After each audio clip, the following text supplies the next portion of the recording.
Pronto. Então, bom dia a todas, todos. É com muita alegria que iniciamos nossa aula de hoje, nosso encontro de hoje, um encontro que se dá no contexto da disciplina de Educação Especial, do curso de Pedagogia da Faculdade de Formação de Professores da UERJ. Hoje nós recebemos duas convidadas, a professora Dayana Pilar e a professora Vanessa Canela. Do início a gente pensava trazer só a professora Dayana, porque eu realmente esqueci de Vanessa, mas depois, pensando no planejamento e isso, me lembrei da Vanessa e achei que seria muito bom para vocês receber as duas, né? Então, a professora Dayana Pilar é professora do Instituto Nacional, do Instituto Benjamin Constant, que é um instituto especializado na educação e tratamento. Enfim, a Dayana vai explicar de pessoas diagnosticadas com cegueira e baixa visão, está no Rio de Janeiro. E também Dayana é doutoranda de nosso programa de pós-graduação em educação, processos formativos e desigualdades sociais. Eu oriento ela já há quase 3 anos no doutorado. Já orientei no mestrado, agora estou orientando no doutorado.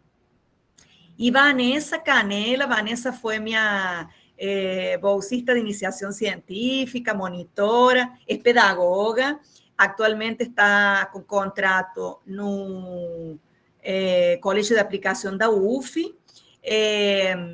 Ela é pedagoga formada, então, pela FP. Ela foi minha bolsista de iniciação científica, monitora.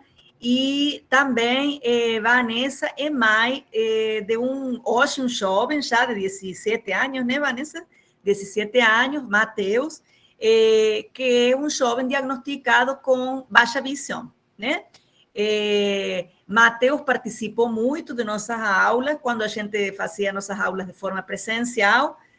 Vanessa e Dayana davam uma oficina de produção de material didático para trabalhar com pessoas com cegueira, que era muito interessante, e o Mateus fazia a avaliação do material que os estudantes produziam, dizia se estava correto ou não. Então, era um trabalho muito interessante. O trabalho de monografia de Vanessa foi sobre isso, né? Sobre ela como mãe de uma pessoa com deficiência visual e pedagoga, né? Essa composição, vamos dizer, de funções. Então, eu acho que hoje vai ser um trabalho bem interessante para vocês. Vocês tinham alguns textos sugeridos para ler, onde a gente trabalhava com os conceitos de ética e encontro com o outro, atrilhado, obviamente, a discussão da deficiência visual, porque Dayana é uma pessoa que trabalha com crianças com deficiência visual e baixa visão. Então, a gente vai receber elas,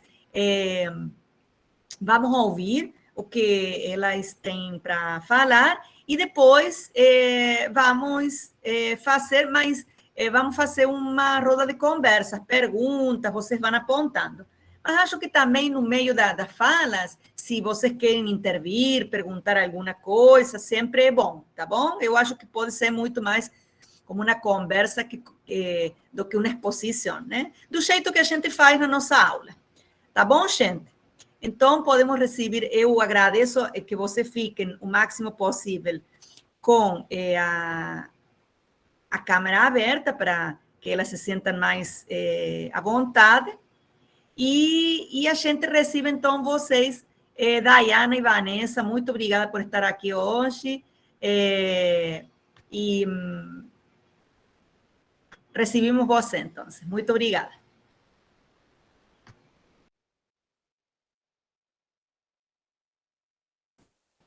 Bom dia. A gente se organizou, assim, eu e Vanessa, eu vou iniciar, tá, gente? Depois a Vanessa vai continuar, mas é aquilo que a professora Denise falou, é uma conversa. Então, a própria Vanessa, de repente, sente a necessidade de falar, vocês também, de perguntar, ou então, se a gente não se explicou de direito, parem, perguntem mesmo, que a ideia é essa mesmo, da gente conversar. Eu estou vendo alguns rostinhos aqui conhecidos, não sei se são dos corredores virtuais da UERJ, mas alguém já me ouviu em outra disciplina? porque vira e mexe eu estou em alguma disciplina. Já falei com a professora Leidiane, em outra, até da professora Nelice, mas não, né? Essa é a impressão, então tá bom. Eu preparei um slide só para a gente dar uma abertura, né? Uma entrada na temática de hoje. Aí, enquanto eu vou me apresentando um pouquinho mais, eu vou abrindo aqui, tá bom? Como a professora Anelise falou, eu trabalho no Instituto Benjamin Constant, né? Tá visualizando, tá, gente? Eu trabalho no Instituto Benjamin Constant e eu sou professora da educação infantil lá. O Instituto Benjamin Constant, ele é uma instituição especializada, então ele oferece diversos serviços, tá? Atendimento médico, serviços de produção de material, pesquisa, escolarização, então tudo que diz respeito a pessoas diagnosticadas com deficiência visual. Então, nesse instituto, que é bem amplo, eu trabalho especificamente na educação infantil com crianças de 4 a 6 anos. O nosso conceito hoje, eu poderia já iniciar para vocês contando toda a minha experiência lá no Instituto e fora do Instituto também, mas eu acho importante a gente compreender que quando a gente vem relatar algo, quando a gente fala algo que nos moveu, nos ajuda a pensar, a problematizar a nossa vida, sempre tem conceitos entrelaçados a isso, sempre tem algo a mais. As pessoas costumam falar, sempre há algo por trás. Eu não digo por trás, mas há algo entrelaçado, que são justamente os conceitos que a gente pensou em estar colocando hoje na disciplina, que é o conceito de ética e encontro com o outro. Então, esses conceitos estão entrelaçados à nossa vida, ao nosso relato de experiência. São esses conceitos que nos movem também a querer escrever, a querer falar, a querer conversar, discutir. Então, o que a gente pensou? Eu vou fazer uma breve contextualização, né, desses conceitos de hoje, trazendo os dois textos, algumas citações, partes, né, dos dois textos, não estão de modo linear, tá, gente? Mas eu vou trazendo de acordo com a conversa, que a gente selecionou para movimentar hoje. Um diz respeito a esse livrinho aqui, não sei se a câmera está pegando, tá, né? Que é um livrinho que eu acho muito bacana. É um livrinho pequenininho. A gente colocou como leitura só o prólogo e a introdução, né, para também não ficar uma carga de leitura muito grande, que eu sei que vocês têm várias disciplinas, mas se vocês tiverem uma oportunidade um dia, quem se interessar, de comprar para ler ou então para guardar, para ler depois, eu acho assim, muito legal. Tá? É um livro bacana para a gente pensar essa relação de ética e educação, que é da Nádia Herr. E orientei também um texto, tá, que eu escrevi, que é de um e-book do Instituto Benjamin Constant, que eu dou a ver justamente essa perspectiva ética no encontro, aqui está no Endo, gente, eu errei na hora de digitar, no encontro com as crianças ditas com deficiência visual. E a gente colocou duas perguntas, porque às vezes a gente lê e fica assim, mas como que eu posso movimentar isso? Então, a gente colocou como facilitadora mesmo, para movimentar na nossa conversa. É possível uma abertura ao que há singularidade, quando a ética nos é colocada como sinônimo de moral? Para a gente pensar isso. Não quer dizer que a gente vai responder isso aqui hoje, mas para movimentar o que a gente está pensando. E de que modo o conceito de ética, sugerido nos textos, pode nos ajudar a pensar o estar junto na escola? Então, quando a gente fala estar junto, é roubado, tá? O Carlos Esgri, ele fala muito, é um autor que fala muito dessa questão do estar juntos. Então, o que eu pensei assim, para a gente começar a conversar? A gente falou um pouquinho da relação de ética e moral, porque talvez a ética, da forma como a gente está falando aqui hoje, ela não está entrelaçada ela não está entrelaçada à moral. Então, eu acho importante a gente entender como que se dá esse processo. Então, eu coloquei aqui, fiz alguns tópicos, coloquei assim, ó, a palavra ética, ela vem de etos, atitudes, lá na antiguidade, e tem a ver com o modo de ser como atitude. Então, vejam bem, ética, etos, atitude. Né? Então, ética serve para quê? Tem a ver com o modo de ser, nosso modo de ser, como uma atitude. Só que com o tempo, né, com o passar do tempo, o pensamento filosófico passou a dar um sentido mais específico para essa palavra, né, num contexto mais racional, que não cabe o senso comum, só cabe aquilo, gente, que é considerado ciência. Tá? Nesse contexto racional, que alguns falam, é modernidade, vocês vão encontrar uns textos assim, e vocês vão encontrar também muitos livros de filosofia ética pensados dessa forma, tá? Associada à moral, que não cabe nada que não seja comprovado, né? Que é a ciência. Ciência é só aquilo que é comprovado, né? Nesse pensamento. Sendo mais relacionada à forma como o homem deve se comportar na sociedade. E a gente escuta muito, isso é ético, isso não é ético, né? Nesse pensamento, se a gente for para pensar, a ética ela tem a ver com certo e errado, né? Desse modo, nesse contexto mais específico. Então, ela está ligada ao conceito de moral, né? Sendo a moral um conjunto de normas mais geral e a ética é algo mais individual. O que seria moral? A moral é aquilo que é mais amplo, que cabe a todos. A moral está na legislação, mas ela também está nos nossos gestos. Né? A moral está na gente. Quando a gente sente remorso, a moral está agindo na gente. A gente tem uma atitude. Então, a moral, ela dita as normas do nosso convívio. E a ética, nessa perspectiva mais racional, seria a sua atitude. Você vê que eles pegam a palavra atitude, ela continua, né? Em relação às normas. Como é que a gente age em relação às normas? Como é que eu explico isso para vocês com um exemplo? Porque a ética ela não está só, senão a gente vai pensar, a moral está só na legislação, e não é. Ela implica também a forma como a gente pensa, como a gente age. Por exemplo, quando a gente vai ajudar uma pessoa na rua, sem a pessoa pedir ajuda, passa uma pessoa com deficiência e você vai, tadinho, vou ajudar.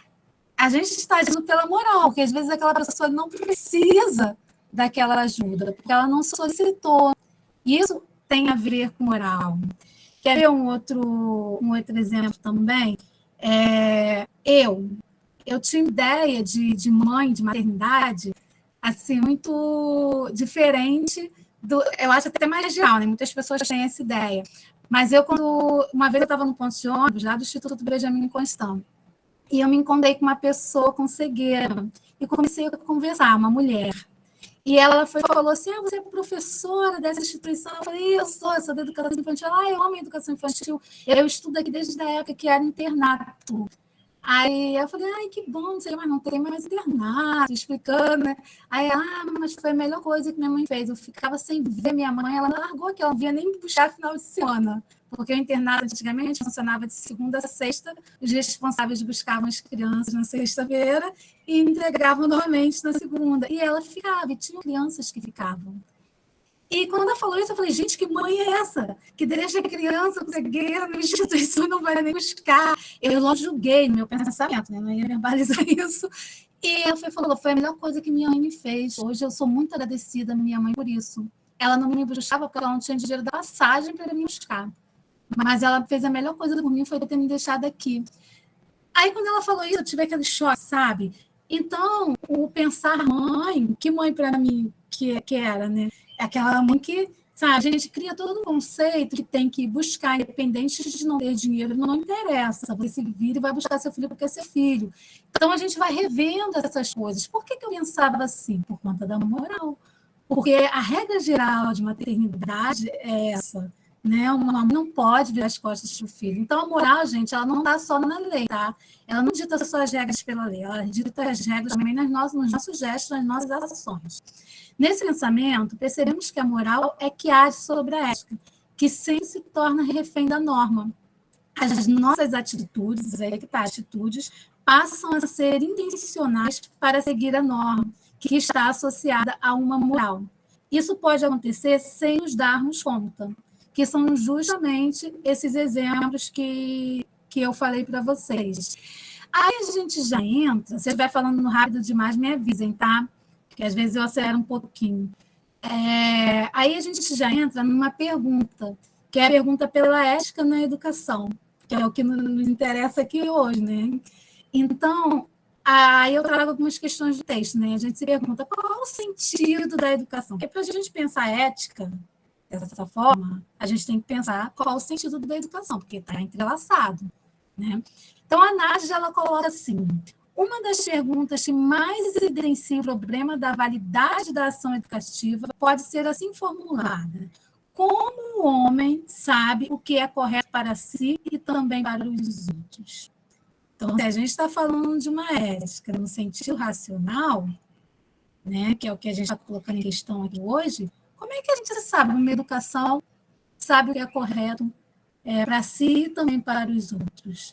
Eu acho que é uma pergunta que a gente tem que levar sempre com a gente. E tem mais perguntas que eu acho muito interessante, inclusive eu gosto desse livrinho da Nádia justamente pelas perguntas, que eu acho que a gente sempre tem que estar se perguntando, né? Como o outro aparece nessa situação? Se a gente pensar a ética dessa forma na educação, como é que o outro aparece? Né? Seriam nossas ações livres de egoísmo? Existe uma regra geral e a gente não age jamais com egoísmo? Né? A aplicação da lei é sensível à singularidade do outro? Quando a gente pensa, não só na aplicação da lei, mas nos nossos gestos, eles são sensíveis à singularidade do outro?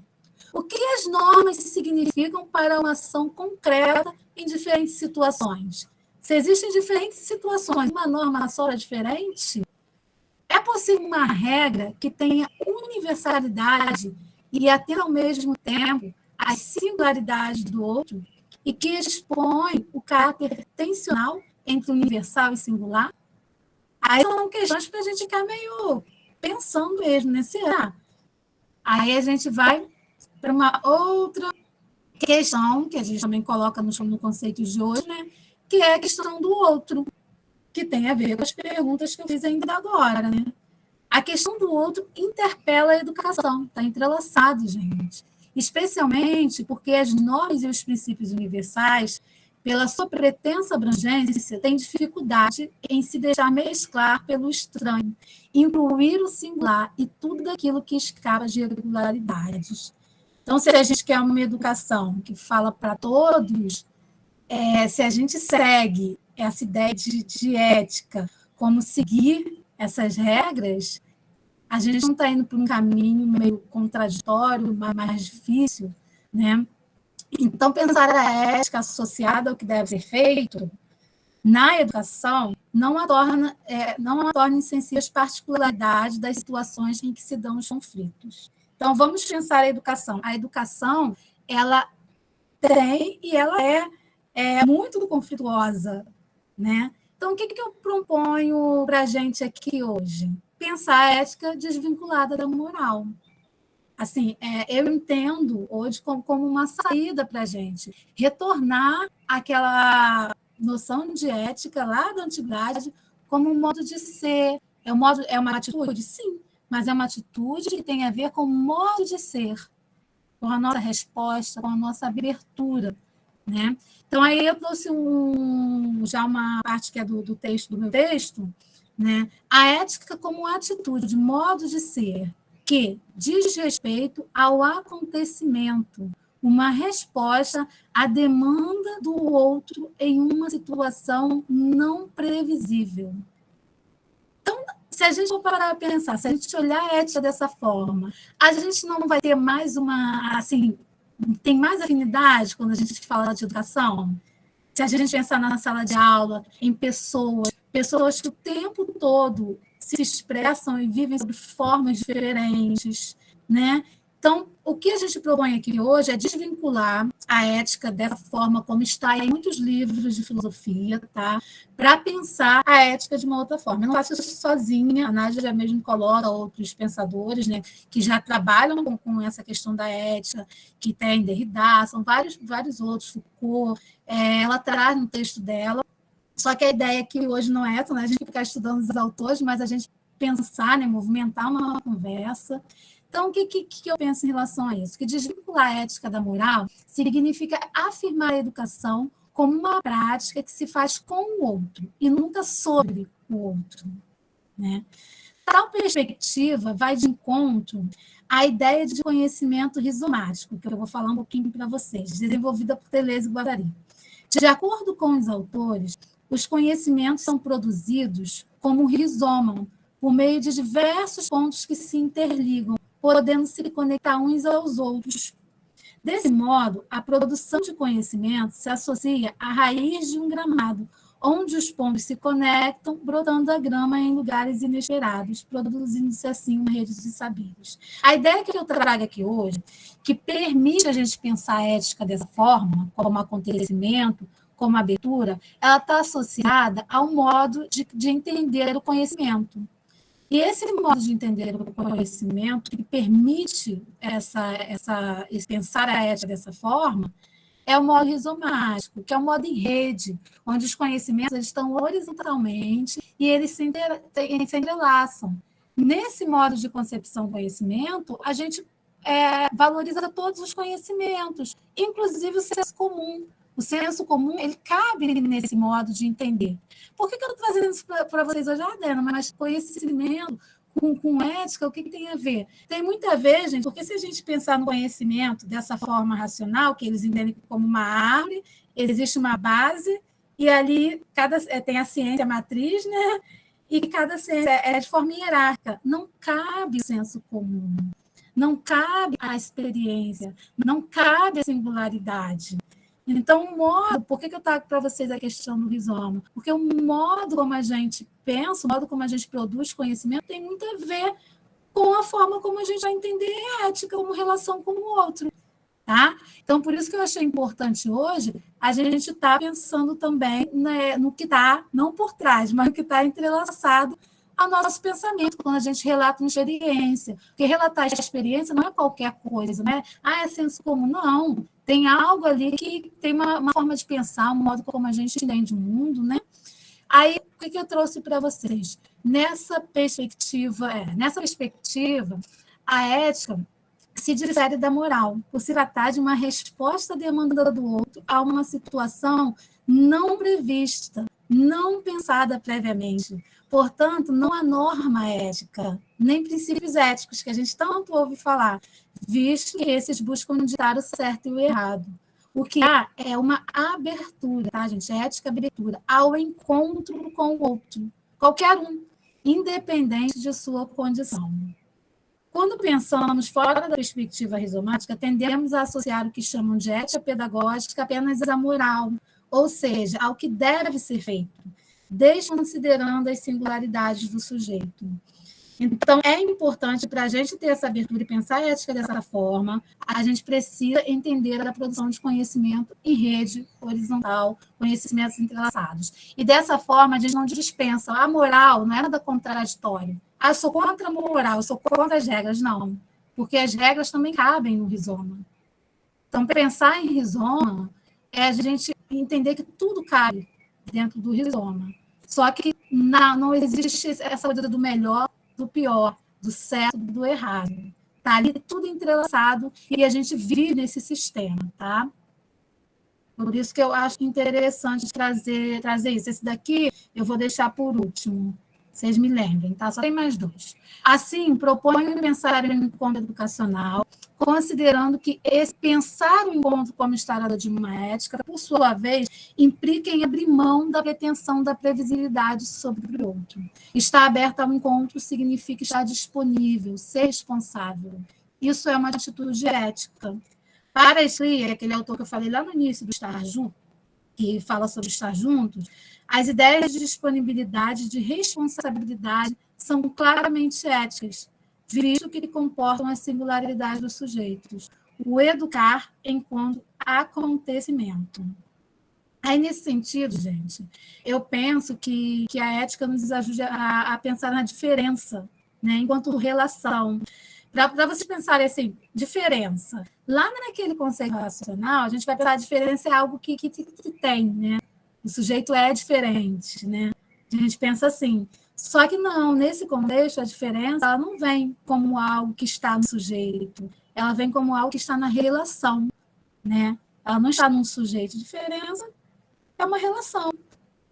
Pois, enquanto a diferença é o sujeito, sempre haverá uma acusação. A gente sempre vai estar pensando na falta, no desvio, numa normalidade. Então, precisamos nos escutar, pensar de outros modos, nos permitir substituir, concordar ou discordar pelo estranhar, pela sensação de irrupção, que permite uma abertura para o exercício da autoridade e para um educar ético. Aí eu vou voltar lá naquele slide que eu pulei, porque ele que vai dar continuidade aqui ao nosso relato. A Nádia, ela fala bem assim no texto dela: nem sempre nossa experiência ética é orientada pela pretendida clareza do entendimento e pela autodeterminação individual, pois é o outro que nos atrai, nos perturba e nos convoca a acolher. Tornamos quem somos pela resposta a essa convocação. E também somos muitas vezes surpreendidos pelo outro que nos habita. Assim, a própria ética se constitui nas complexas respostas produzidas pela interação com o outro. Veja bem quando a Nádia coloca: tornamos-nos quem somos pela resposta a essa convocação. E é isso que eu proponho aqui hoje. A gente fala, vou falar um pouquinho da minha experiência lá no IBC, como que eu me torno, quem eu sou, eu venho me tornando, né, pela resposta a essa convocação do encontro com o outro. Tá? Eu vou só ler esse último aqui, que é do meu texto, para a gente pensar também mais um pouco, e tiro o slide.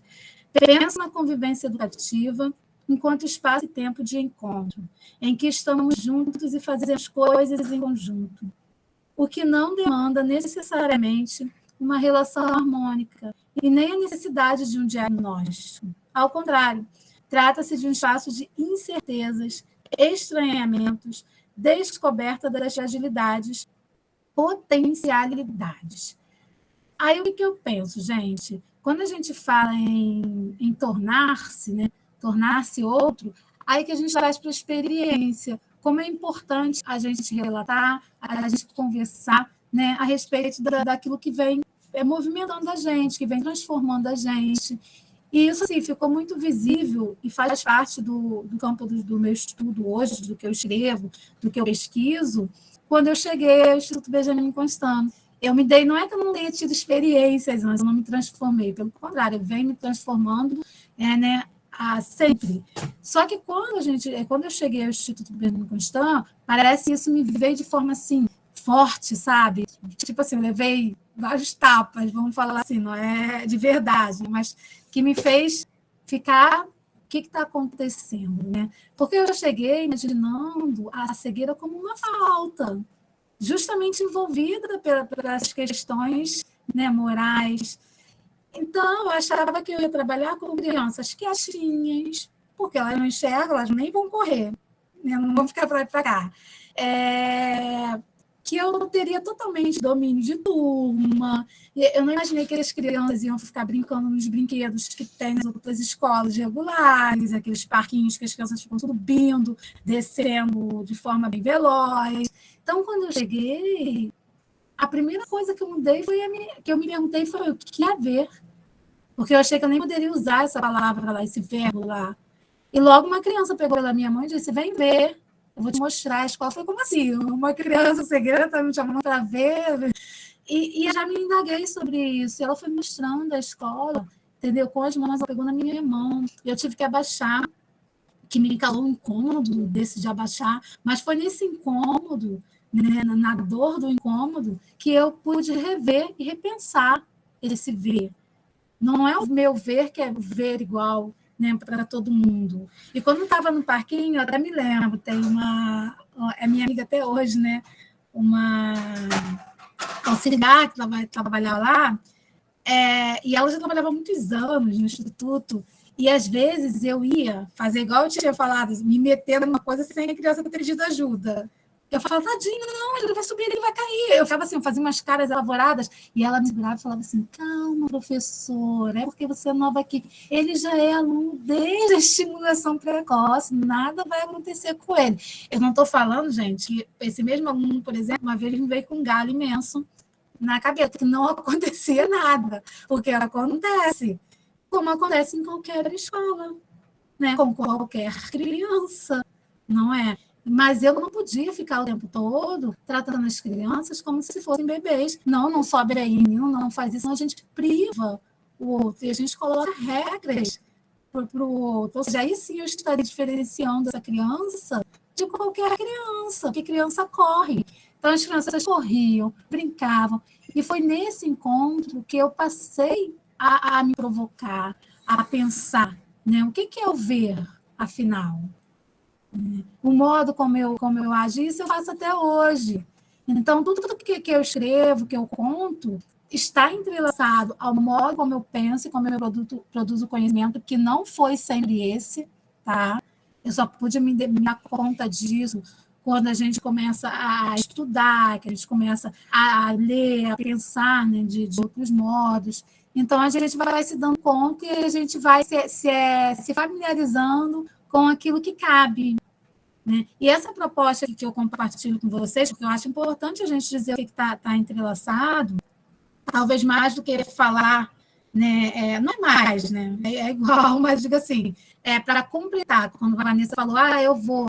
Aí eu falei, que bacana, Vanessa, porque a gente, me deu até saudade de Olhando falando das oficinas, e aí, Vanessa, a gente já tinha um trabalho, aí eu falei, que bom, porque aí vai ter mais a ver, porque eu vou falar um pouco do que está entrelaçado, e você vem também com a questão da experiência, né? E eu acho que fica mais profundo para a gente compreender o que há, né, no relato das experiências.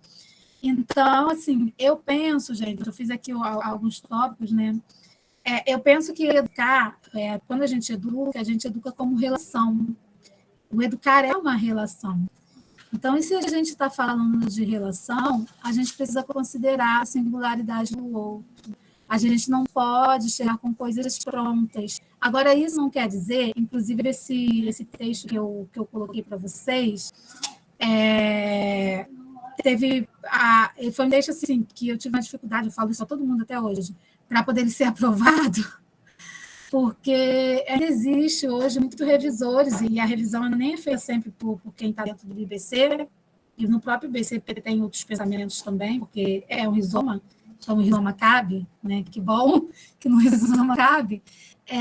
Eu tive uma dificuldade com ele, por conta de eu trazer essa perspectiva ética, né, numa instituição que utiliza como forma de ingresso o conhecimento médico, que é o diagnóstico. Só entra no IBC quem é diagnosticado com deficiência visual, né? Você pode até ter associado, né, a outros diagnósticos, mas a cegueira tem que estar para entrar no IBC. Então, eu fiquei questionada, como que você fala de uma outra perspectiva se, por revisores, né? Se o Instituto utiliza o saber médico como prioritário para ingresso das crianças. Aí eu fui devolver com uma pergunta. Eu falei assim, mas existe outro modo? Porque no Instituto não funciona só uma escola é relação, mas o atendimento médico precisa do diagnóstico, né? E não quer dizer que, por ser a forma de ingresso, a escola tenha essa perspectiva como prioridade. A gente não está negando nenhuma perspectiva, nenhum conhecimento. A diferença está aí. Tá? Então, eu respondi, e depois que eu respondi, eu fiquei muito feliz, porque o artigo foi aceito. Então, eu falei, nossa, que bacana, vale a pena. A gente fica muito, assim, sabe, feliz quando a gente tem a oportunidade de falar, né, de dizer, né, de dar a ver, e a pessoa retorna, fala, não, eu continuo com essa opinião, mas aceito o artigo dela, tem validade. Né? Isso é bom para a gente. Isso já aconteceu até dentro do Instituto. Uma vez também foi apresentar, a Vanessa estava, com Vanessa e com a professora Leidiane, que é também da UERJ, e logo que terminou, a gente fala um pouquinho, mas bem breve, de ética, que a gente fala de experiência, oficinas que a gente fazia, e uma pessoa me chamou no final da palestra, né, da apresentação, e falou assim, mas, Diana, está errado esse conceito de ética. Ética é a forma que você age, se é correto ou não. Aí eu falei assim, não, a diferença está aí. Você pensa dessa forma porque você está seguindo uma perspectiva do conhecimento em árvore. Realmente, não, a diferença é que, talvez eu não esteja me explicando, porque o que eu falei não cabe nessa perspectiva. Mas o que você está defendendo cabe na perspectiva, né, no modo como eu penso, rizomático. Então, no modo como eu vivo em rizoma. Então, talvez eu não esteja me explicando para você bem por conta disso. Aí eu expliquei para ela todo o modo, tudo mais. Ela continuou com o pensamento dela. Nesse dia não deu, até hoje continua. Mas, assim, é bom a gente poder falar, a gente poder dizer o que dá base para a gente continuar movimentando a nossa experiência, o nosso pensamento, mudando o nosso modo de ver. Não quer dizer que a gente vai se desprender. Eu não sou uma pessoa... Dana, você não tem preconceito nenhum, você não age... Não existe isso. Então, eu tenho ainda rigidez do sistema, isso tudo é colocado na gente, né? Mas a gente sempre está aberto. Ética é isso, é estar aberto a repensar isso. A qualquer um de vocês falar aqui agora, e eu repensar sobre o que vocês estão falando. Eu vou dar a fala um pouquinho agora para a Vanessa, para a gente poder também dar tempo de conversar, tá? Qualquer dúvida, eu não acompanho o chat, vou abrir agora, vocês podem colocar, tá? Se quiser, eu fale mais um pouquinho, porque eu falei um pouco de como funciona o Instituto, mas eu achei interessante a gente trazer, né, essas questões do texto aqui hoje, tá? Vai lá, Bom Vanessa. dia, vocês estão me ouvindo direitinho? Gente, estou nervosa, há muito tempo que, né, com a pandemia, com tudo que aconteceu, então, assim, não estou tendo a oportunidade, né, de ter esse encontro, que é muito bom, que é muito maravilhoso, e estava com saudades. Como a Anne falou, meu nome é Vanessa, eu sou mãe de um estudante com cegueira, né, ele tem um resíduo de visão, hoje ele tem 17 anos, e a minha relação dentro da educação, a experiência que eu trago vem a partir de quando eu me torno mãe, né, do Matheus. O Matheus, eu fui mãe muito novinha, com 19 anos, e lendo o texto, né, que a Dayana apresentou, eu me vi a todo momento, assim, dentro do texto, né, a questão da ética, a questão da moral, são esses deslocamentos que a gente tenta o tempo todo tá fazendo, né? Como assim, hoje eu sou uma pesquisadora, professora, pesquisadora, mas eu passei e passo ainda por essa questão da moral. Há pouco tempo, o Matheus começou a andar sozinho. E aí eu só falava para ele assim, Matheus, comprei a bengala para ele poder andar. E eu falei assim, meu filho, calma, você vai andar sozinho, mas eu preciso te treinar. Eu preciso treinar para você poder andar sozinho, para você ir para a rua. E eu estava sempre nessa fala, te treinar, te treinar. Aí até que um dia ele chegou para mim e falou assim, você vai me treinar? Para de ficar falando que você vai me treinar, eu não sou um cachorro. Eu vou andar pela rua, você não tem que me treinar, você foi treinada para andar na rua? Aí eu fiquei quieta. E aí eu parei para pensar sobre a minha fala. E lendo o texto, né, que a Dayana apresentou, eu pensei sobre essa minha questão moral, o meu olhar, né, para o meu filho, porque eu sei que existem outros modos de compor a vida, eu sei que ver não é somente com os olhos, que andar não é somente com as pernas. Estou dentro do campo da educação, o encontro com o outro, a questão da alteridade, tudo isso. Mas no cotidiano, eu cheguei para o meu filho e disse que eu iria treiná-lo para ele poder ir para a rua. Eu não tenho que treinar. Ele vai andar, ele vai aprender andando, a experiência. Mas eu falei isso para o meu filho e ele me fez pensar sobre o meu olhar para ele, né? Então, assim, isso foi há pouco tempo que aconteceu, eu anotei também, sabe, sobre isso. E lendo esse texto, eu fiquei pensando assim, caramba, dá para poder escrever isso e articular com isso, dá para escrever isso e articular com isso. Então, gente, eu vou trazer aqui a minha experiência como mãe, né, e assim, o que me fez chegar, né, ao coletivo, a conhecer todo esse coletivo. Eu fui mãe muito nova, com 19 anos, fui mãe de uma criança com cegueira, como eu disse, e a primeira fala que eu tive quando o Matheus nasceu foi quando a enfermeira foi deixar o Matheus lá no berçário, lá do meu lado. Quando o Matheus abriu os seus olhos, ela falou assim, mãe, eu vou ter que voltar com ele para o pediatra olhar o seu filho, porque a cor dos olhos dele não são normais.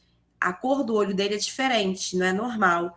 E aí, quando ela falou que a cor do olho dele não era normal, eu já senti um aperto no coração. E essa palavra, a cor dos olhos do seu filho, ela não é normal, ela ficou ecoando, sabe, na minha vida. Porque, assim, no primeiro momento de vida do Matheus, já veio a palavra normal. ele já foi tido como uma criança que não tinha a cor dos olhos como deveria ser. E aí eu descobri que Matheus tinha o glaucoma congênito, ele nasceu com glaucoma congênito, passamos por todo o processo, pela estimulação precoce lá no Instituto Benjamin Constant, ele começou com 8 meses, depois ele foi para a educação infantil no Instituto Benjamin Constant, e quando eu chego ao Benjamin Constant, eu fiquei, assim, surpreendida, maravilhada, assim, caramba, aqui parece um mundo dentro de um outro mundo. Olha o meu olhar novamente da questão da moral. Eu, mãe de um filho com a mesma condição que todas as outras crianças estavam naquele lugar, e quando eu vi aquele espaço, as crianças fazendo daquele lugar um espaço de brincadeira, eu me surpreendi, porque as crianças corriam, os pré-adolescentes diziam estar namorando. Namorando, gente, coisa comum na adolescência. Eu me surpreendi, porque as crianças iriam namorar, correr. E eu falei, caramba, as crianças brincam. Gente, meu filho já tinha 4 anos. E por que eu me surpreendi? Porque as crianças brincavam. As crianças faziam as mesmas coisas que o meu filho fazia. Meu filho corria, meu filho brincava, meu filho falava que quando crescesse ele iria ser um astronauta. E por que eu me surpreendi quando eu vi as outras crianças sendo crianças, né? E quando a Dai falou que quando ela foi para a educação infantil, ela se surpreendeu que as crianças brincavam, a gente também tem que pensar enquanto professor, né? Porque a gente sabe que na educação infantil é interação e brincadeira, né? A gente não vai passar trabalhinho, a gente sabe que dentro da educação infantil é a relação, é o encontro, é a interação e brincadeira. As DCNs de educação infantil, elas falam sobre isso.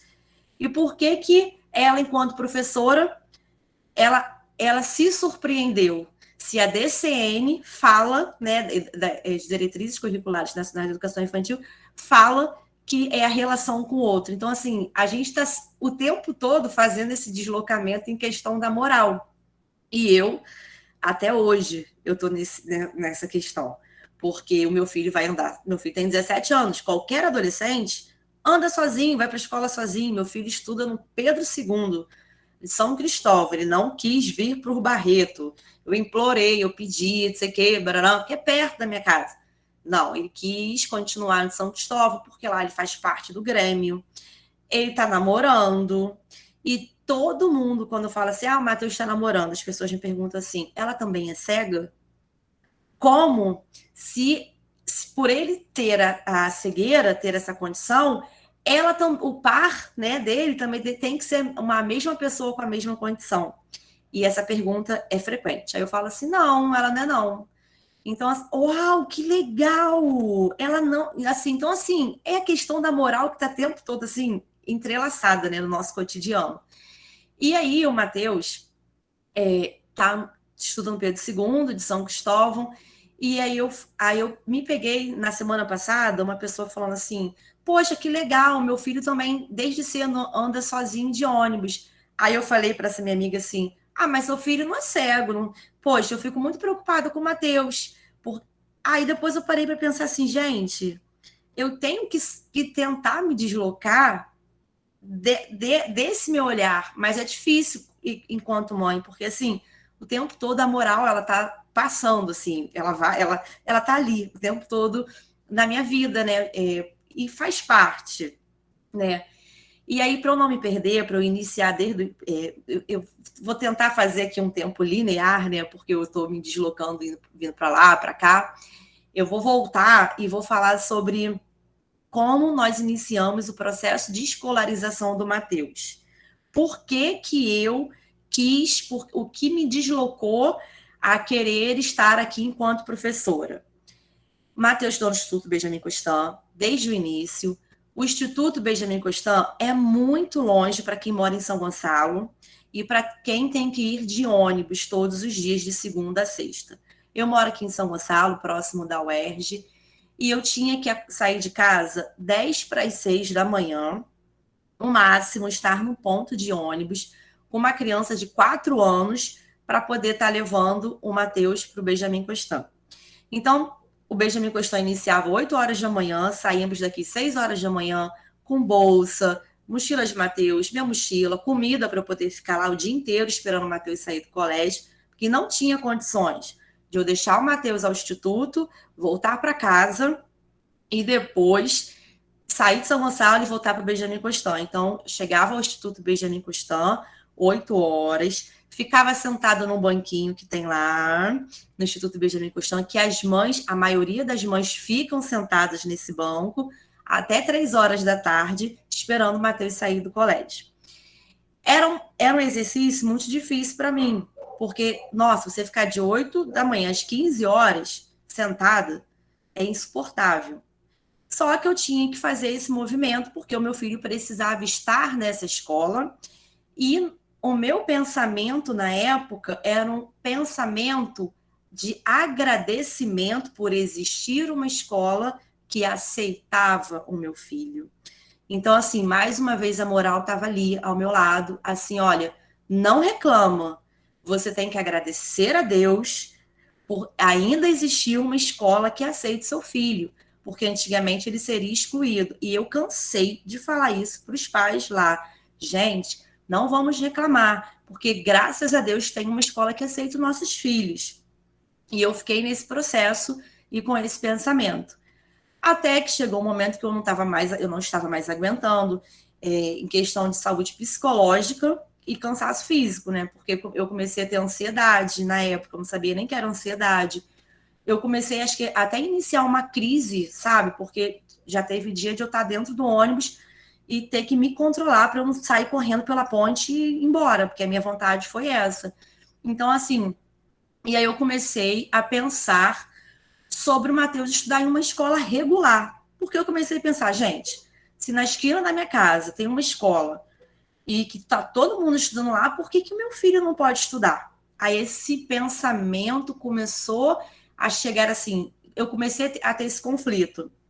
E aí eu resolvi a pesquisar a escola para o Matheus. Só que nessa época, a educação especial, dentro da perspectiva da educação inclusiva, ela estava tomando uma força muito grande. Porque eu tive esse pensamento, mas escutando, sabe? Olha, educação especial. Então, a política de educação especial, ela estava começando a tomar força, né? Então, apesar de já existir, eu, enquanto mãe, dentro do meu pensamento de mãe, do senso comum, eu comecei a escutar, ó, educação especial. Poxa, o que é educação especial? Não, seu filho tem direito. E a partir desse, o seu filho tem direito, eu comecei a pesquisar uma escola para o Matheus. E aí começa uma fala que todas as escolas, na época, eu dizia assim, gente, eles com certeza, eu pensava assim, com certeza eles sabem que eles estão se comunicando entre eles. Porque eu chegava à escola, eu dizia que eu queria conversar com a coordenadora, falava no telefone, nossa, não vem aqui, mãe, você vai conhecer a escola, nossa escola é maravilhosa. Eu ia até a escola. E aí, quando eu chegava à escola, eu escutava assim, mãe, nós não estamos preparados para receber o seu filho. E aí, isso me afetava de uma forma muito grande, né? Porque, nossa, não está preparado para receber o meu filho, gente?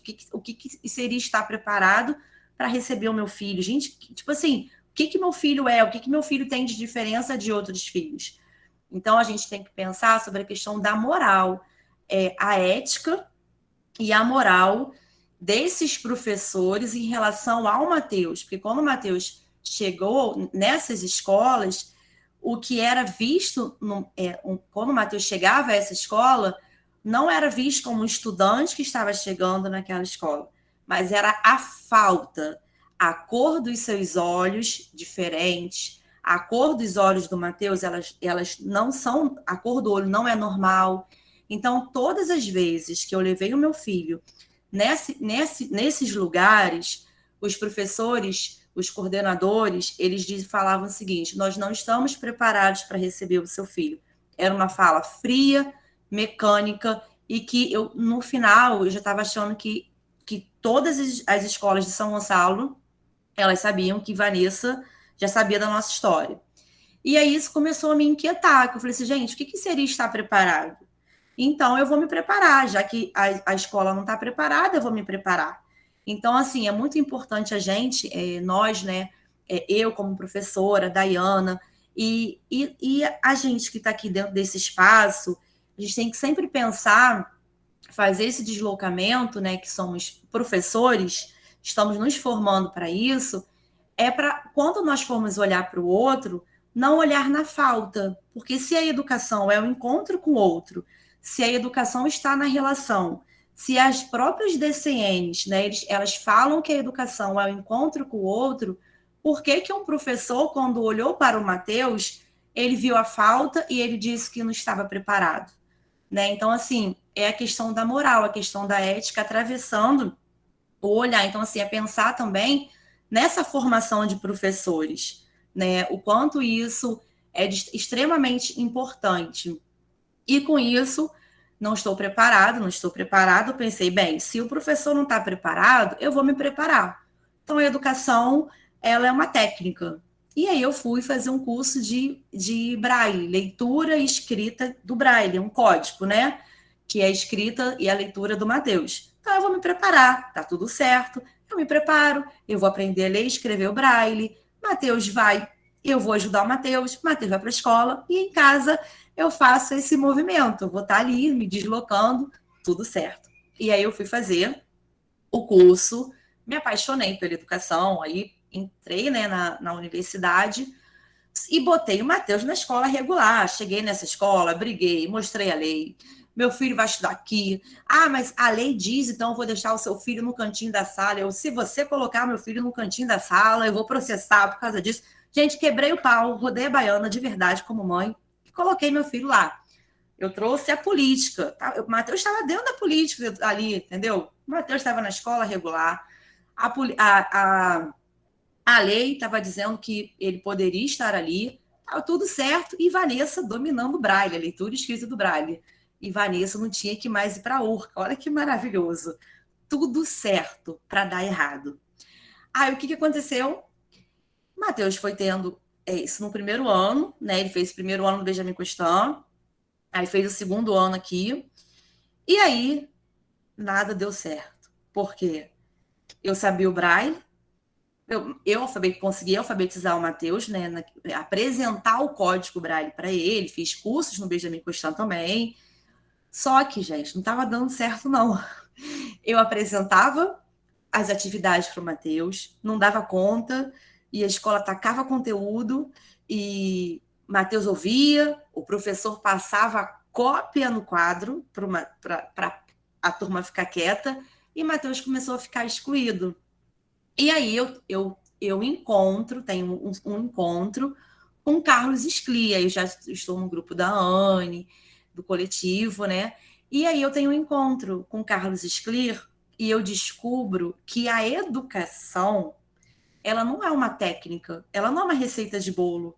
A educação, no texto 6 perguntas do Sclia, ele fala que a educação não é uma técnica, ela é um encontro. Então, se a educação não é uma técnica, é muito importante. É importante. Eu sou mãe de uma criança, um adolescente com cegueira. Eu sei o Braille, muito importante. Eu sei as técnicas. Mas se a educação é o encontro, está na relação, nós estávamos em um movimento ao contrário. E esses professores também estavam nesse movimento ao contrário. Porque quando eles olharam para o Matheus, eles viram a falta. O Matheus, quando ele chegou, o sujeito, o Matheus, aquela criança inteligente, participativo, um menino, não vou usar a palavra aqui inteligente, acho que eu falei inteligente, desculpa. Quando a gente fala inteligente, a gente está comparando a alguma coisa. Então, Matheus, um menino participativo, um menino comunicativo, que tem as melhores piadas até hoje, que me faz rir. Hoje em dia ele está no teatro. Esse Matheus, ele não foi apresentado quando ele chegou à escola. Todas essas escolas, esses lugares, viram uma criança cega chegando ali. Se ele é cego, eu não sei o Braille. Se eu não sei o Braille, eu não posso estar com ele. Não tem material, não tem impressora Braille. Se eu não tenho impressora Braille, eu não tenho nada para poder estar com ele. E foi esse movimento.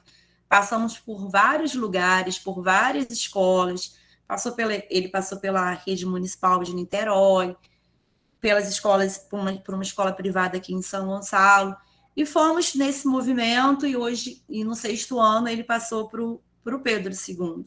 Então, assim, o não estar preparado foi um discurso muito forte sobre a vida do Matheus, né? Se não estamos preparados, não estamos preparados. E teve uma escola que eu fui com ele, e que ele falou, ele adorou a escola, ele conheceu o parquinho. Enquanto eu conversava com a coordenadora, ele ficou no parquinho da escola, ele conheceu as outras crianças da escola, e a coordenadora me massacrou, falou que não poderia, que não sei o quê, né? Todo um discurso que eu percebo que antigamente ele era muito forte. Consigo também perceber que hoje a fala não estou preparado não está mais cabendo hoje no cotidiano escolar. Mas naquela época, ele falou assim, mãe, eu adorei essa escola, eu quero estudar aqui, que não sei o quê. Aí eu falei assim, Matheus, vamos ver. Aí ele falou assim, mãe, eu tô cansada de conhecer a escola. Eu quero estudar nessa escola. Eu falei assim, meu filho, vamos ver, mamãe vai pensar, que não sei o quê. Eu não podia falar para ele a realidade, né? E eu muito triste, né? Eu ainda tenho que passar para ele assim, não, meu filho, vamos ver. Mas eu estava arrasada. E aí ele falou assim, mãe, eu gostei do parque da escola. Eu fiz amiguinhos da escola. Aí eu falei assim, meu filho, mas você só gostou da escola por causa do parque. Aí ele, não, eu gostei do cheiro da escola. Então, assim, só que ele não estudou nessa escola, entendeu? Ele nunca pôde escolher a escola que ele queria estar, porque o discurso, a falta, o olhar sobre o Matheus sempre foi um olhar marcado pela falta, né? A norma. Então, assim, a gente pode pensar sobre a norma, sobre a ética, sobre a moral, sobre esses conceitos, né? Talvez, não sei, que foi ao tempo todo se sobrepondo na vida do Matheus, né? E aí ele vai, depois de toda essa trajetória, procurando escola, eu fazendo os cursos, ele passa para o Pedro II, né, para uma escola federal. Não vou dizer também que não tivemos conflitos, porque se a educação é um conflito, se a educação está na relação, então temos conflito o tempo todo, estamos em conflito o tempo todo, mas estamos caminhando, estamos num processo. E aí, quando ele chega ao Pedro II, quando ele chegou ao Pedro II, eu fui conhecer a escola, eu pensei assim, gente, não vou colocar meu filho nessa escola. Essa escola é muito grande para o meu filho estudar. Olha eu, Vanessa, já na UERJ, estudando, sabe? Tudo. Aí a pessoa chega e fala assim, não vou botar meu filho nessa escola, não. Matheus, tem certeza? O garoto fez prova, tudo. E eu fiquei com o coração apertado, porque a escola era muito grande. Olha, qual mãe com filho de 12 anos de idade vai falar assim, não, acho que eu não vou colocar meu filho nessa escola porque a escola é grande? Uma mãe que tem um filho com cegueira, entendeu? Porque eu achei que meu filho fosse perder, que meu filho fosse cair, eu pensei tudo.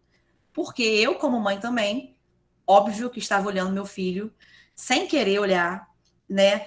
Eu estava olhando meu filho pela falta, porque meu filho é cego, e as pessoas vão massacrar meu filho nessa escola, os adolescentes correndo ali. E o Matheus ficou que nem um pinto no lixo na escola. O Matheus, hoje em dia, é uma figura popular na escola, uma figurinha.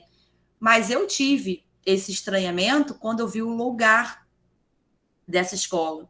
Mas o Matheus fez desse lugar, o que a gente fala de espaço, um espaço de encontro. Ele fez amigos, ele ama estar nessas escolas, ele foi para o 2º ano agora, ele já está preocupado por depois vai ter que sair da escola, e o que ele vai fazer.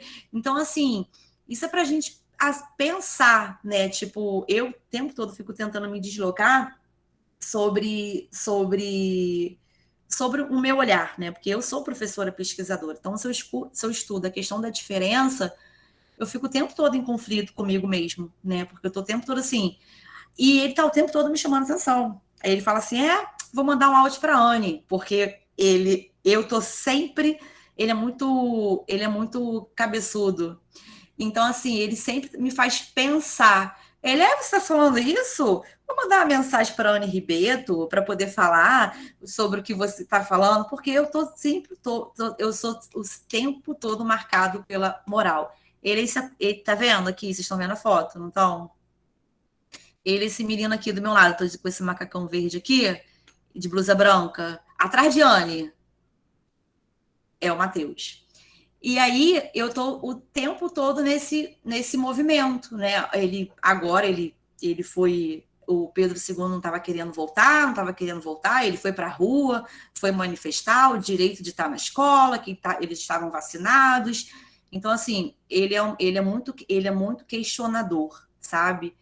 E assim, esse processo, né, de mãe de uma criança com cegueira, e hoje um adolescente, e toda essa trajetória me faz pensar e reverbera na vida do Matheus, porque o Matheus, há um tempo atrás, na escola, ele, em uma conversa com um amigo dele, eu achei assim, essa conversa com uma grande potência, ele falou assim, e esse é um efeito do coletivo, ele falou assim, o amigo dele falou assim, Matheus, você é cego. E aí ele falou assim, não, eu não sou cego, eu sou Matheus, eu faço dublagem, eu gosto de teatro. Aí ele falou quem ele era. Eu sou Matheus, eu faço dublagem, gosto de teatro, estudo no Pedro II, da mesma forma que você não é um cabelo enrolado, que o menino tinha um cabelo enrolado. Ele, ó, você tem um cabelo enrolado. Você é um cabelo enrolado? Aí o menino falou assim, não. Aí ele, você é fulano de tal, não é? Aí o menino, sim. Ele, então, eu tenho a cegueira, mas eu não sou cego. Eu tenho a condição da cegueira. Então, assim, quando ele chegou em casa trazendo essa narrativa, essa experiência, eu falei assim, nossa, olha o efeito do coletivo, né? Como é que ele vai se entrelaçando, né? Porque aí o amigo dele, ele fez o amigo dele pensar sobre o olhar dele com o próprio amigo. Então, assim, a gente tem que estar o tempo todo, a gente mesmo, Vanessa, que é professora, pesquisadora, tem um filho com a cegueira dentro de casa, a gente tem que estar o tempo todo fazendo o exercício de olhar para o outro, para poder estar com o outro. Porque eu, enquanto mãe, estudo, né? Tô o tempo todo tendo encontro com outros autores. A Dayana me passou o Station, eu fiquei maravilhada lendo. Ai, que lindo! Dá para escrever um montão de coisa. Que lindo não, né, Anne? Não pode falar lindo. Que interessante, que potente. Dá para eu poder falar sobre isso, falar sobre aquilo. Mas no meu cotidiano aqui, enquanto mãe, a moral, ela tá o tempo todo. Eu tô o tempo todo, assim, tentando assim, não é dessa forma. Não é dessa forma. Entendeu? Dai, quer falar?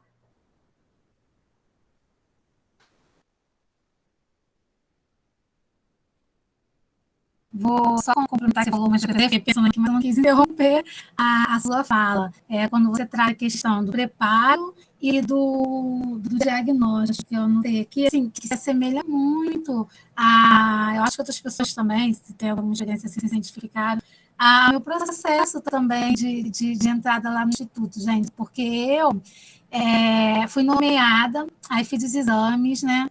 Fui nomeada, não, fui convocada, fiz os exames para poder ser professora, fiz a prova e tudo mais. E levou, a nomeação não saiu. Eu toda animada, a menina falou: ó, 15 dias a nomeação sai. Teve uma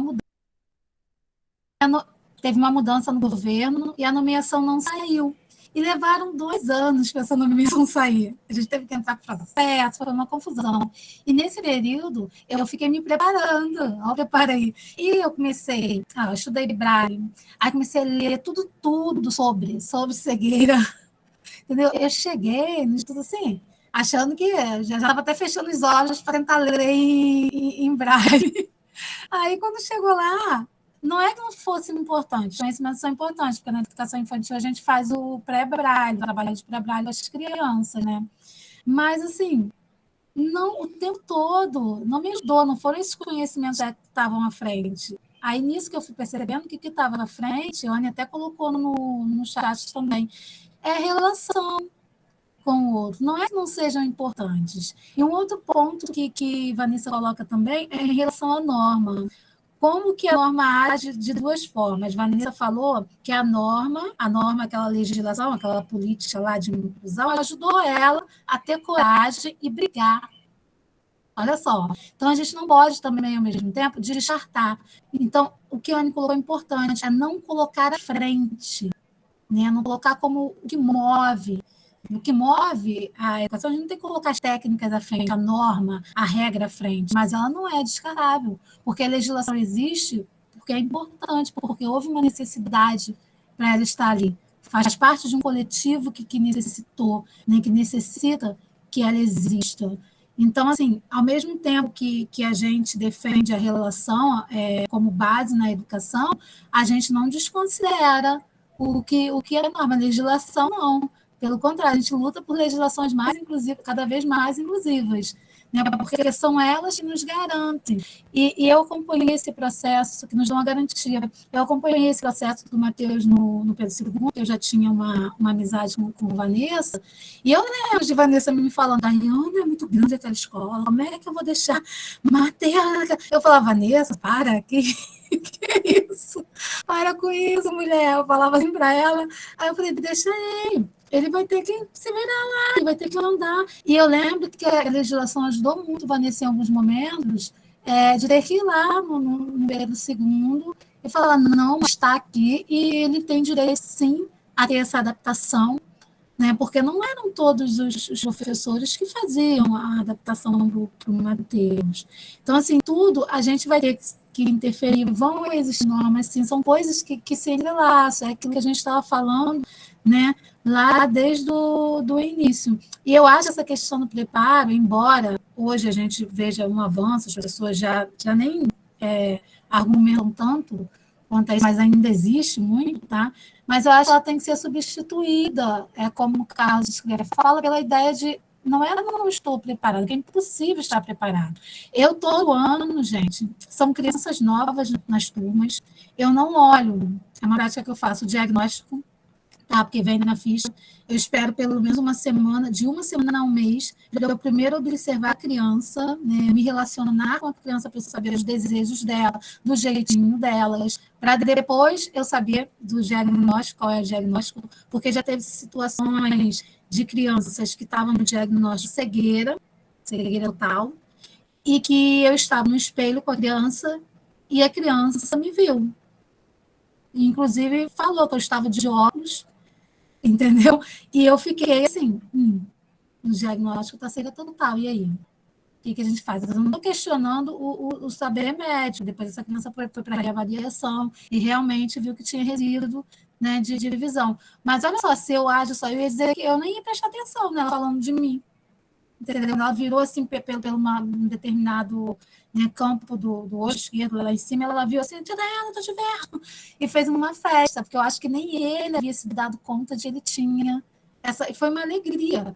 Então, assim, a gente não pode colocar esse diagnóstico à frente, né? A gente precisa colocar relação, porque eu só descobri que essa criança tinha um resíduo de visão porque eu estava ali me relacionando com ela. Eu estava ali com ela lavando a mão na pia, eu estava ali brincando com ela no espelho. Então, há uma relação, e a relação que está à frente da educação, que a educação também é uma ciência. E o que faz a educação ser uma ciência é justamente a relação. Por isso que é tão importante os nossos relatos, é tão importante a gente falar do que a gente vive, se transformar, pensar sobre o que a gente vive nesse encontro com o outro. Então, Vanessa traz questões assim que eu acho super importantes e a gente tem que mudar as ideias de preparo, parar com esse não estou preparado. Não está preparada para quê? Se vai mudar. Se todo ano eu tenho que ficar me renovando, porque as pessoas são pessoas, vivem sob diversas condições. Então, não há como se preparar, gente, para algo. Você pode se preparar tecnicamente, porque vai ser um auxílio, mas não é aquilo ali que vai mover o que vai mover o encontro com outra pessoa. Então, mudar isso e substituir por abertura. É preciso estar aberto e não preparado. Tá? Então, a ideia que a gente traz é essa, né? De estar aberto, de ser responsável, de estar disponível, que era tudo que esse autor, que eu acho muito maravilhoso, Carlos Islia, que o nosso coletivo estuda com ele também, traz para a gente essas ideias. Se vocês depois quiserem também aprofundar mais em texto deles, Ana deve ter trabalhado algumas, mas se não trabalhou, é muito fácil de achar na internet. Tá bom, gente? Era só isso. E assim, ninguém, por exemplo, quando eu falei para o Matheus que não, calma aí, você quer andar sozinho? Eu vou te treinar. Quem foi treinado aqui para andar sozinho? Mas eu falei isso para meu filho, há 2 meses atrás. E até que ele falou assim, ele muito angustiado, ele falou assim, para de falar que você vai me treinar, eu não sou cachorro. Realmente, a gente treina um cachorro para fazer xixi em tal lugar, a gente faz isso. E aí, quando ele falou isso, aí eu fiquei parada, assim, pensando, caramba, olha o que eu tô falando, né, para ele, que eu vou treinar para... Ninguém aqui, eu vou te treinar para você andar sozinho, sabe? Ninguém passou por esse movimento. Você aprende na experiência, você vai andando. Então, assim, essa questão, né, que, de certa forma, eu, inconsciente, eu olhei para ele, né, dessa forma. Então, assim, são coisas que até hoje eu fico tentando pensar sobre isso. E a gente sabe que o diagnóstico, né, assim, o discurso médico, ele é importante porque ele habilita a você ter o seu direito, né? A pessoa com qualquer tipo de condição, para ela poder ter um AEE, um atendimento educacional especializado, fazer terapia, estimulação precoce, eu preciso do diagnóstico médico, né? Então, ele vai abrir a porta, mas ele não vai continuar, né? Porque dentro da educação, a gente entende a educação na relação, um encontro com o outro, né? Então, assim, fala, Dani. Vanessa, Matheus, eu vou contar só um relato aqui do Matheus. Eu acho que eu já te contei isso, mas se não contei, Matheus tem um zoião grandão azul, tá, gente? Aí, uma vez, eu acho que na época eu nem conhecia a Vanessa, porque tem muitas fotos lá, a gente estava conversando, olhando o álbum do Instituto, que ele foi estudante lá do Instituto Benjamin, então tinha uma foto linda do Matheus, ele estava assim, com aquele zoião assim, aberto, azul. Aí uma pessoa que estava na reunião falou assim, nossa, que lindo o olho dele, nem azul. Falou bem assim, que lindo, azul. Aí eu fui olhar, né, os olhos do Matheus azul. Aí uma outra pessoa falou assim, não, o olho dele não é azul, não. É glaucoma. Aí eu falei, gente, o que é isso? Para ser como é que eu falei, mas não é azul? Aí eu me meti. Eu falei, não é azul? Você está vendo que cor? Falei bem assim para a pessoa. Fiquei brava. Eu nem conhecia ainda Vanessa. Aí eu falei, tá vendo que cor? Aí ela, eu tô vendo o azul, só que não é o azul. Eu falei, é azul? Gente, a pessoa tá vendo o azul, mas ela tá tão dura, tá tão coisa com as regras que coloca à frente o diagnóstico.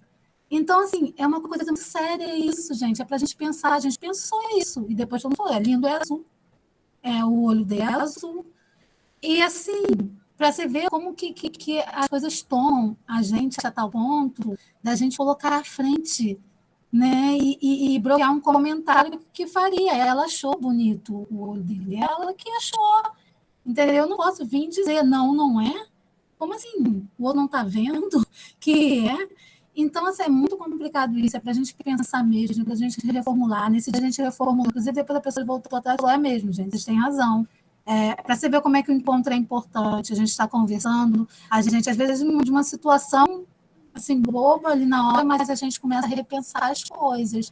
Então, Matheus, ele nos ajudou lá no Instituto, sem estarem na escola, mas estando. Você vê como é que é. O encontro ele tem disso, tá? Às vezes, um tempão depois, surge algum assunto e aquela pessoa, como o Matheus nos ajudou a reformular, né? Os nossos conceitos ali, as nossas formas de pensar, né, naquele encontro. Eu acho isso muito importante. Então, Dai, você falou isso, aí eu tive agora uma memória. Quando o Matheus estava na educação infantil, tem muita criança que não tem um globo ocular. E aí vai crescendo, tem que mudar, né? A prótese, né? E aí um amigo dele botou a prótese verde, né? Então, o olho dele seria verde. E em uma conversa de Matheus com o amigo dele, Matheus falou que os olhos dele, meu olho é azul. E o amigo dele falou assim, o meu é verde, eu comprei o olho verde, que não sei o que, isso que lá. E aí uma coordenadora lá falou que o olho dele não era azul. Isso aconteceu. E aí eu fui falar com ela, porque ele chegou em casa perguntando, mãe, que cor são os meus olhos? Porque tia fulana de tal falou que meu olho não era azul. Aí contou a história para mim. E aí eu fui lá falar com ela. Falei assim, seu olho é azul. Aí ele falou assim, não, mãe, mas ela falou que o meu olho não era azul. Aí contou, né? Eu falei assim, ela não prestou atenção. Aí eu fui falar com ela. E aí, essa coordenadora, ela falou assim, não, mãe. Ai, gente, mãe, falar mãe é um saco. Fala mãe, eu falo, meu nome é Vanessa. Não, mãe, o olho dele é assim por causa do glaucoma. E eu falei assim, o olho dele é azul. Aí eu falo para ele que o bisavô dele tem os olhos azuis e que ele puxou o bisavô dele, que o olho dele é azul. Então, assim, parece uma coisa boba, sabe? Mas foi uma narrativa que ele trouxe da época. Uma criança, sabe, trouxe essa narrativa da escola de que a professora falou que a cor dos olhos dele não são azuis. Então, assim, aí ele queria saber, porque eu sempre falei que a cor do olho dele era azul, e de uma professora falou que não era azul.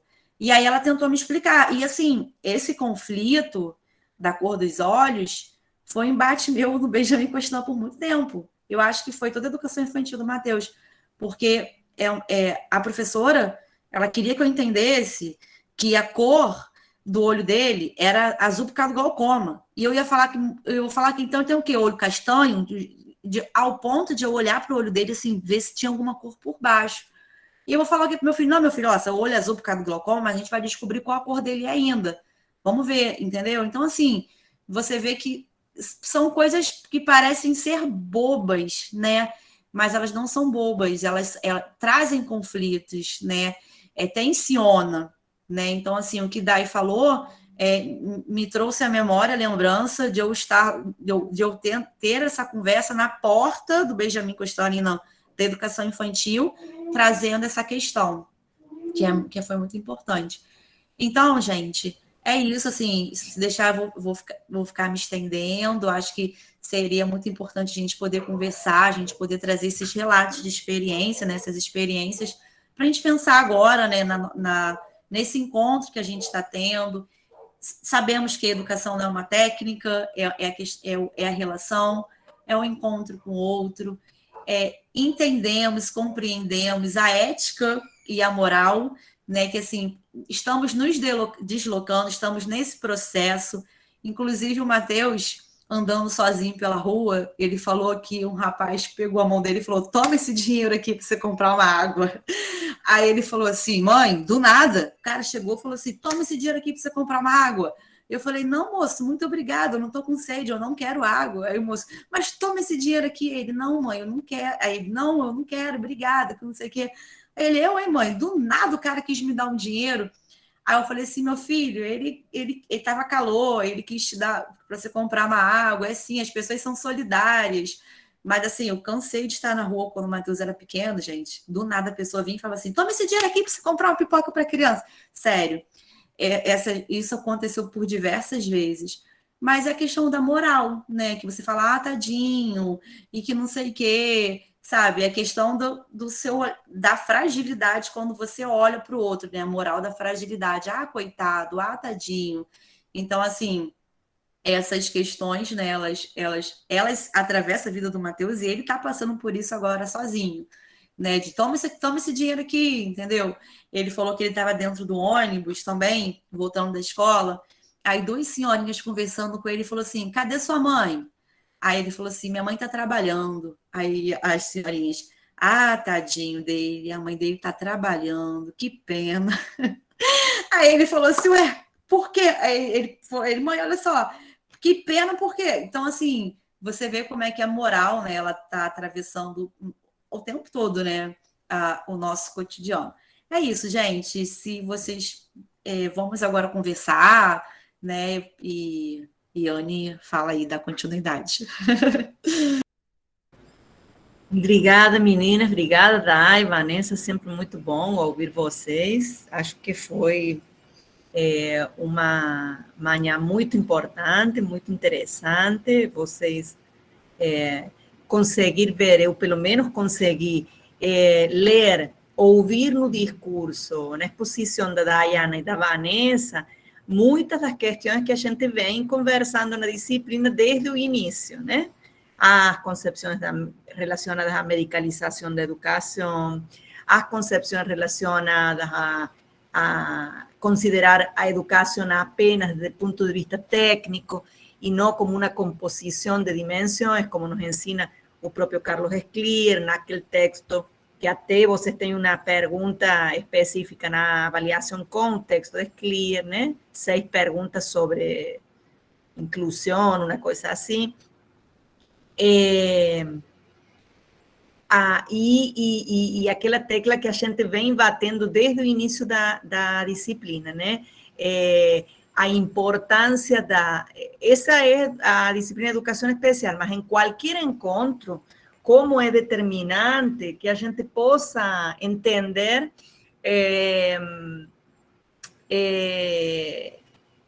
entender o encontro a partir do desejo de estar nessa relação. Quer dizer, a primeira questão, e a questão, vamos dizer, mais importante, que muitas das vezes ela não é colocada como uma questão, e ela é dada de antemão, por isso a gente não problematiza ela, é que quando você se torna professor ou professora, uma questão importantíssima é você se perguntar, se interpelar a partir do desejo. Eu desejo estar nessa relação, e o desejo e o querer não tem a ver com querer estar em uma relação sem conflitos. Eu acho que Dayana, nesse sentido, também foi bem clara do que significa esse encontro ético com o outro, que tem a ver necessariamente com assumir o conflito como parte da relação. Então, muitas das vezes, é avaliado e entendido a partir de uma frase que é dita antes do encontro, como aquela frase que os professores não estamos preparados, a escola não está preparada, antes de você se encontrar com o sujeito, principalmente porque você já presume que o encontro com ele vai ser um encontro conflitivo.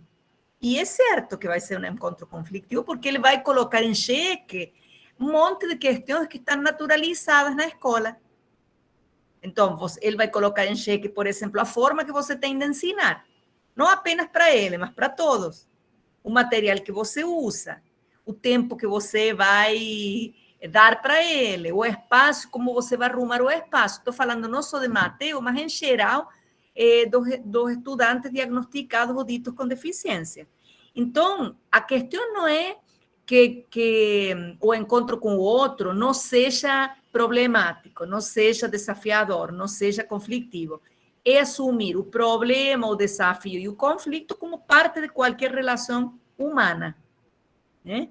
Então, eu acho que isso já desconstrui fortemente a ideia de que você precisa de uma preparação prévia ao encontro com o outro.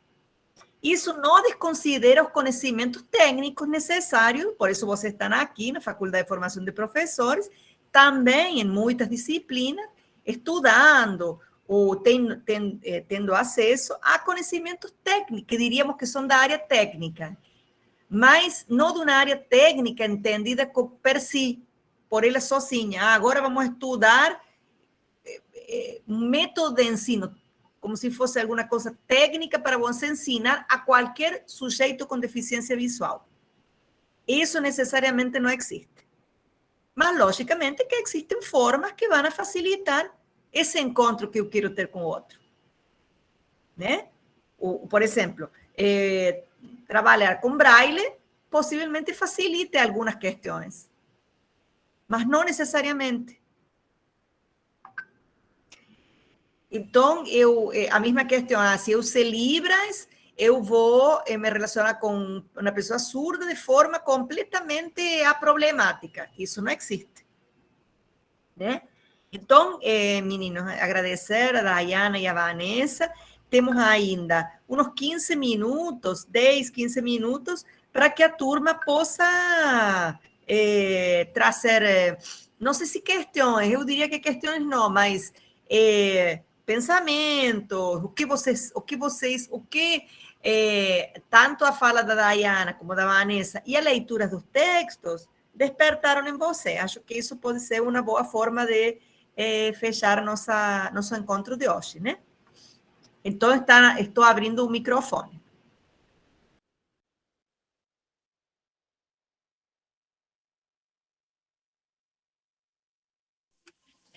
Bom dia, gente. Primeiramente agradecer, né, Dayana, Vanessa. Foi incrível as falas de vocês. cada fala você atravessou bastante, né, dentro de mim, assim, e uma coisa que me chamou, assim, a atenção foi na parte que vocês estavam falando do Matheus, na questão sobre a coordenadora, né, ter falado sobre a cor dos olhos deles. E isso me fez pensar que, assim, normalmente até com crianças, né, tem essa questão dos adultos sempre desmentir as crianças, né, de a criança achar que é uma coisa e o adulto falar, não, você não é isso. E a criança, ela fica, ué, por quê? E sabe, e acho que quando acontece isso com uma criança, né, que com dito, né, deficiente, acho que isso atravessa bem mais forte, né? Acabou que ele chegou em casa e perguntou para a mãe, né, para você, né, tipo, mãe, meus olhos são azuis, né? E você teve que admitir, porque é essa questão, né, que acaba acontecendo sempre, né, essa relação de achar que precisa dessa questão de medicalizar, né, antes a criança, sabe? Só porque ele tem essa questão do glaucoma, né, acho que falou alguma coisa dos olhos, vou dizer para ele dar um monte de diagnóstico para ele. Não, não é assim. Né? E achei isso muito importante, sabe? E realmente atravessa bastante com o que a gente estudou sobre medicalização, essa questão de caridade, de achar que sempre uma pessoa, uma criança, né, uma pessoa que é deficiente precisa ser tratada como um coitado, sabe? Essa pré-definição que precisa ser realmente desconstruída. E quando já começando com a gente, sendo professor, a gente já sai da nossa formação de faculdade já com essa questão de estar aberto, né, para poder querer estar nessa relação com o outro. E isso é muito importante. Isso que eu queria falar.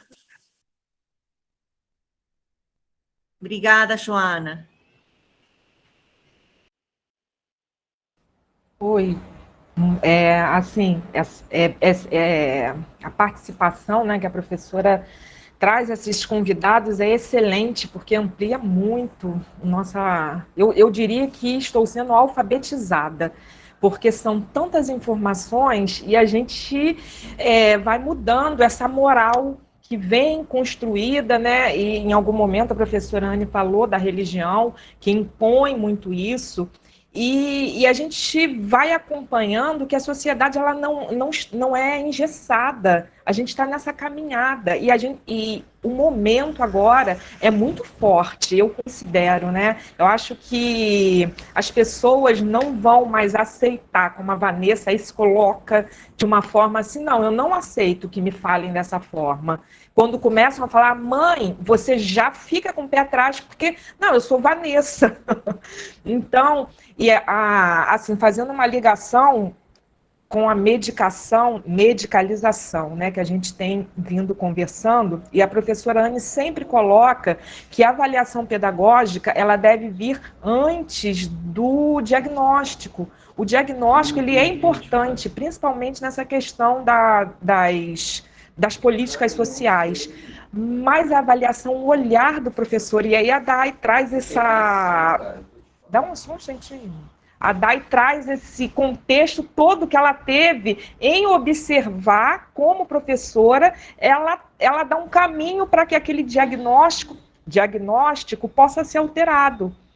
Então, dentro da escola, o diagnóstico, a avaliação pedagógica deve estar sempre em primeiro lugar. E o conflito, né, que está presente em todas as relações, gente. Assim, o Matheus, ele vem... A Vanessa, ela desafia, né? Ela diz, não, o meu filho vai estudar na escola comum e deu certo. Então, isso tem que ser muito divulgado mesmo. Muito bom. Parabéns, gente. Parabéns mesmo.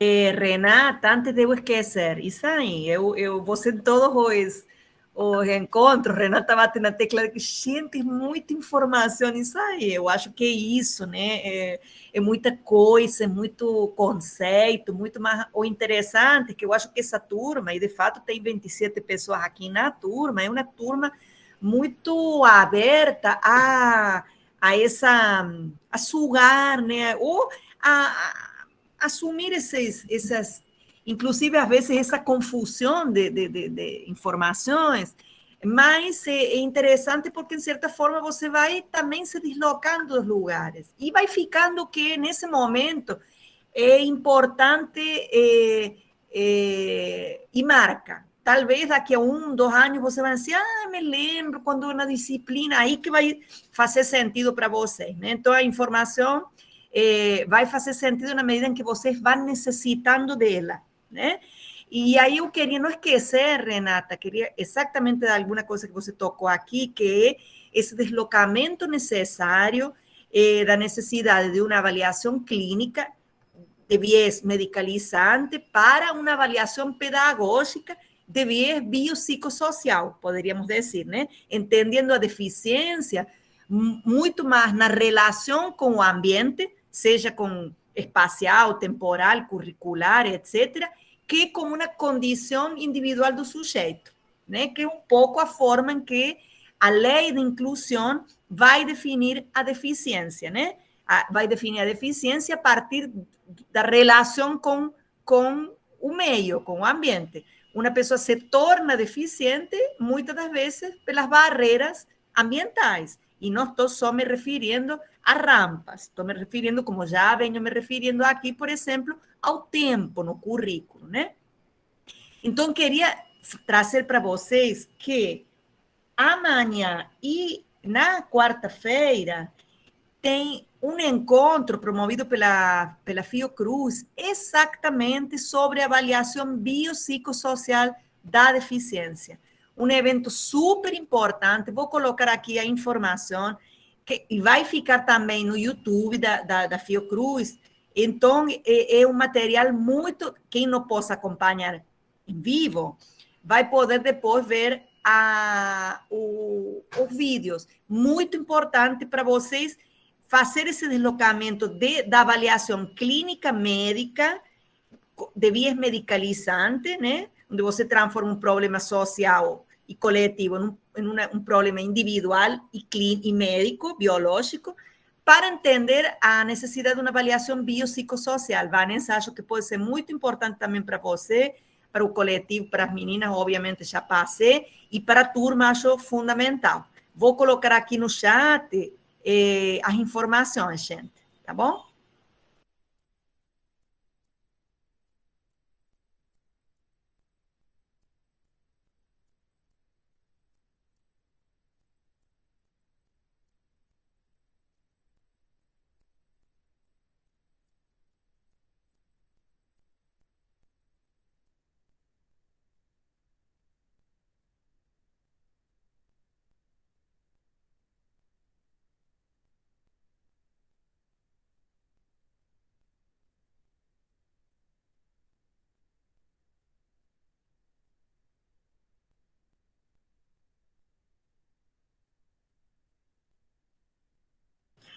Veja se vocês conseguem abrir no link que coloco no chat.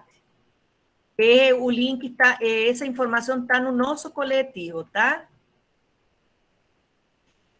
Então, podem acompanhar, é pela Fiocruz, tá? Gente, alguma intervenção a mais? Alguém mais quer falar alguma coisa em relação ao encontro de hoje? Vou agradecer, só vou desligar a gravação, agradecendo a Dayana e a Vanessa por estar presentes, e agradecer a turma também pela disponibilidade de ficar aqui presentes hoje, tá bom?